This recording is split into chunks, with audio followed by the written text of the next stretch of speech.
Hello everyone, welcome to Tech Sharmit. In this session, we are going to discuss about few more medical terminology prefixes that denote body or information or that provides information related to any body part. Okay, so mainly we are going to discuss about the prefixes which provide information about either about the body part or the information related to body part. So in our previous sessions also, like we have discussed various prefixes which we were used to denote some information like color and shape, size and other information as well, right? So this session is in the continuation. So this is part 19 where we will discuss about the prefixes that denotes body part. Okay, so how we are going to proceed with the session? First of all, I'll tell you about the medical terminology prefixes with their actual meaning. And once we are comfortable with the definition part, then we will move for the examples, because examples are very important in order to understand the things properly. Because at the end, we are supposed to identify the actual meaning by just looking at the prefixes of the medical terminology, because this is what help us in the interview and exams, right? So that's why we will walk through some examples as well for the each prefixes. Now for those who directly referring the session, let me repeat the definition of prefix. So prefix is a word which attaches with the medical terminology at the beginning, and from that location it provides some information. It could be any information, like it could denote information about the body part, it could denote any information related to shape, size or anything, right? So that kind of word is known as prefix.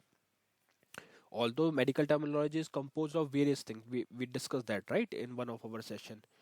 But for timing, we are just focusing on the prefix part, and then later we will discuss few more things. Okay, so let's see the first prefix. First prefix is acos or acoso. Now why we use this? So acos prefix is mainly used in order to showcase something as hearing. Okay, so as I told you that either we will discuss about the body part or something related to body part. So you can relate it with ear, right? Hearing is related to ear, so that's why we are using a cause in order to showcase something as hearing. Fine, so definition is clear, but how we will identify it with the actual terminology? So look at the first example. First example is acoustic neuroma. Acoustic neuroma. Now what is acoustic neuroma? It is a non-cancerous tumor that develops on the vertebral nerve affecting hearing and balance. So when a non-cancerous tumor developed on the nerve which affect the hearing, so the main thing is hearing, because somewhere we are talking about hearing. So that's why we are using the prefix acoustic. So for the terminology acoustic neuroma, acoustic is representing hearing. Okay, acous. The word acous is denoting the hearing. Okay. Then the next example is acoustic reflex. Acoustic reflex. Now, what is acoustic reflex? A reflex contraction of muscles in the middle ear in response to a loud sound. Okay, so just assume a scenario where a loud sound is populated to the ears, and then what will happen, like it will reflex, there will be a reflex contraction of the muscles in the middle ear, and that reflection we will denote with the terminology acoustic reflex, which is initiated with the prefix acoustic.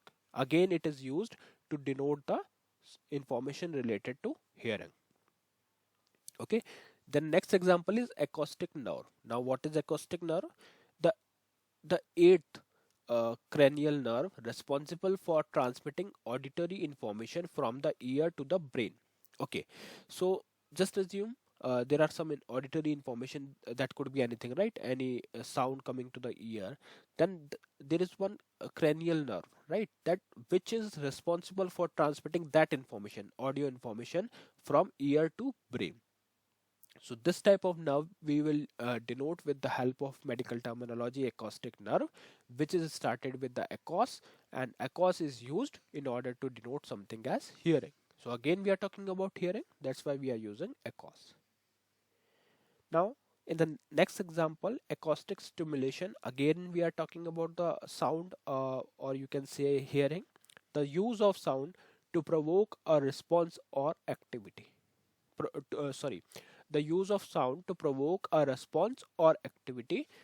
So now this thing we will denote with acoustic stimulation, this process. Okay, now if you look at and if you walk through all examples again, you will find one common thing in between them, which is hearing. Somewhere we are talking about hearing. Okay, so this is why we are using Acous prefix to denote the information related to hearing. I hope this is clear now. Now we will move to the next example, next prefix, which is Aden or Adno. Aden or Adno. This prefix is mainly used in order to showcase something as gland. Okay, so when we want to denote gland, then in that case we will use the Aden or Adno. Here I have noted down couple of examples for the same. For example, first is adenectomy. Adenectomy. Although ectomy is a different thing that we will discuss later, but for time being we are just focusing on the prefix. So adenoctomy is started with the prefix aden, which is representing gland. Now the definition of this example, this terminology is surgical removal of gland. So whenever a gland is removed via surgical procedure, then this thing we will denote with the help of terminology adenectomy, which is started with aden. Then second example is adenoma. Adenoma means a benign tumor that originates from glandular tissue. Okay, so again we are talking about something related to gland. That's why we are using the prefix aden with terminology adenoma. Likewise, if you look at the third example, which is adenohypophysis, which means the anterior lobe of the pituitary gland responsible for the secretion of various hormones. Okay, so again something is related to gland. That's why we are using the prefix adeno in medical terminology, adenohypophysis. Later on, we have one more example, which is adenocyst. Adenocyst means a cystic structure that contains glandular tissue. A cystic structure that contains glandular tissue. Okay, so one thing which is common for in all of these examples is gland. Somewhere we are talking about the removal of gland, somewhere we are talking about the glandular tissue, somewhere we are talking about pituitary gland. So all these things are somewhere denoting the information related to gland, and that's why we are using the prefix aden. So next time whenever you found something related to aden, it should click in your mind that yes, it is related to gland. Somewhere it is denoting the information related to glands. Okay, fine. Now the third prefix is adip or adipo, which is mainly used in order to showcase something as fat. Whenever we would like to denote something as fat, then we will use the term prefix adipo, adip or adipo. For example, first example is adipogenesis. What is adipogenesis? The process of fat cell development. Okay, whenever the cell started developing, the process of fat cell development is known as adipogenesis, which is started with the prefix adipo, which is representing fat. Then we have adipokine. What is adipokine? A signaling molecule released by the fat cells. Okay, whenever as fat cells are re- uh, you can say releasing the signaling molecule, then that process or that thing is known as adipokine, which is started with adipo and denoting the fat. Likewise, if you look at the third example, which is adiponectin, which means a protein hormone involved in regulating glucose level and fatty acid breakdown. Okay, fine. Now look at the fourth example, and it is the last example for this prefix, which is adipose tissue, a connective tissue composed of adipocytes, commonly known as fat tissue.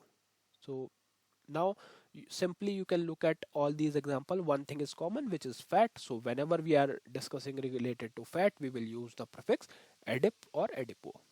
One thing I wanted to make sure that I want to clear with you all, that there might be some alternative prefixes as well for a one thing. Let fat might be denoted with some other thing.